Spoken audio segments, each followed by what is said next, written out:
নমস্কার বন্ধুরা, আবারও চলে এসেছি নতুন একটি রেসিপি নিয়ে। আজ সবার সঙ্গে শেয়ার করব মাটির সরায় চিতই পিঠার রেসিপি। ভিডিওটি শেষ পর্যন্ত দেখুন, আশা করি আপনাদের ভালো লাগবে।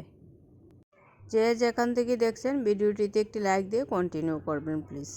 দেখুন বন্ধুরা, পিঠে তৈরি করার জন্য আমি এখানে নিলাম শুকনো আতপ চালের গুঁড়ি, এর মধ্যে দিয়ে দিলাম পরিমাণ মতো নুন। এবার নর্মাল ঠান্ডা জল দিয়ে আমি ব্যাটারটা তৈরি করে নেব। যারা আজ পেজ থেকে প্রথমবার আমার ভিডিওটি দেখছেন, আপনাদের কাছে যদি আমার ভিডিওটি একটু ভালো লেগে থাকে তাহলে আমার পেজটা ফলো করে দেবেন এবং পাশে থাকবেন।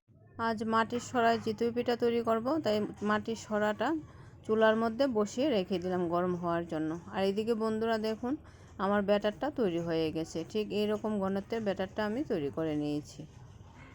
দেখুন বন্ধুরা, পিঠে তৈরি করার জন্য মাটির সরাটাকে লাউ পাতা দিয়ে ভালো করে মুছে নিচ্ছি। যতবারই পিঠে দেব ততবারই লাউ পাতা দিয়ে ভালো করে মুছে নেব। দেখুন বন্ধুরা, সরাটা ভালো মতো গরম হয়ে গেছে। এবার পিঠের ব্যাটারটা দিয়ে দিলাম।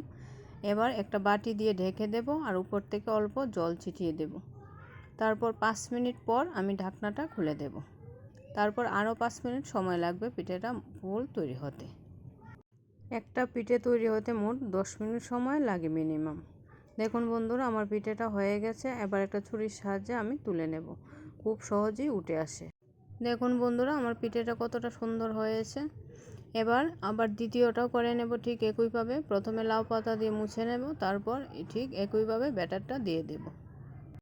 যারা আজ ইউটিউব থেকে প্রথমবার আমার ভিডিওটি দেখছেন, আপনাদের কাছে যদি আমার রেসিপিটি একটু ভালো লেগে থাকে তাহলে বন্ধুদের মধ্যে একটা শেয়ার করে দেবেন আর পাশে থাকা বেল বাটনটি অবশ্যই প্রেস করে রাখবেন। তাহলে পরবর্তী ভিডিওর নোটিফিকেশন সবার আগে পৌঁছে যাবে আপনার কাছে। যখনই কোনো নতুন ভিডিও আপলোড করব সবার আগে আপনি দেখতে পারবেন। এই পর্যায়ে এসে যারা ভিডিওটিতে লাইক দিতে ভুলে গিয়েছেন, প্লিজ আমার ভিডিওটিতে একটি লাইক দিয়ে কন্টিনিউ করবেন। দেখুন বন্ধুরা, 5 মিনিট পর আমি বাটিটা তুলে নিলাম। এবার দেখুন পিঠের মধ্যে জলীয় ভাবটা রয়ে গেছে। যতক্ষণ না পর্যন্ত জলীয় ভাবটা চলে যায় ঠিক ততক্ষণ পিঠেটাকে নাড়ানো যাবে না। যখনই একটা শুকনো শুকনো ভাব চলে আসবে ঠিক তখনই পিঠেটাকে তুলে নিতে হবে। আর যতবারই পিঠের ব্যাটারটা আমরা দেব ততবারই ভালো করে নেড়ে চেড়ে তারপর দিতে হবে। তাহলে কি হবে বন্ধুরা, পিঠেটাও এই রকম ঠিক ছিদ্রযুক্ত হবে। দেখতেও কিন্তু পিঠেটা অনেক সুন্দর দেখায় আর খেতেও তো খুবই ভালো লাগে।